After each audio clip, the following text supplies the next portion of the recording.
3.800 studentë gjatë vitit akademik 2024-2025 kanë vendosur që rrugën e tyre akademike ta vazhdojnë në Universitetin Ndërkombëtar Ballkanik. Kështu thuhet në njoftimin e këtij universiteti, nga kushtojnë se prej tyre 2.000 kanë arritur me sukses të përfundojnë studimet. Rektori i këtij universiteti, profesor Dr. Lutfi Shoner, gjatë një takimi jo formal me gazetarët, tha se Universiteti Ndërkombëtar Ballkanik përfshin 28 programe deri diplomike, 24 programe master dhe 9 programe doktorature. Ai shtoi se studentët zgjedhin këtë universitet për shkak të kushteve të përkryera, kampusit universitar me standarde ndërkombëtare dhe mundësive teknologjike që ofrojnë si kampus. Ai tha se studentët që studiojnë në këtë universitet vijnë nga vende dhe kultura të ndryshme.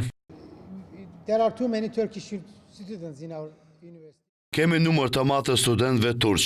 Nëse e kthem në përqindje i bie 40%, por kemi studentë nga vende të ndryshme, nga Kosova, Serbia, Mali i Zi, disa nga Bullgaria, Greqia, Shqipëria. Gjithashtu, këtë vit kemi studentë edhe nga vende të tjera, edhe atë nga Kazakistani, Gjermania, Franca, Malezia dhe të tjerë. Sipas të dhënave zyrtare, diplomat e Universitetit Ndërkombëtar Ballkanik njihen nga gjithë vendet e Bashkimit Evropian, ndërkaq si universitet privat tashmë 2 vite është universiteti më i përzgjedhur nga ana e studentëve në Maqedoninë e Veriut. Si kampus posedon bibliotekë me kapacitet 317 vende, qendër të inovacionit dhe zyrën e projekteve dhe kërkimit.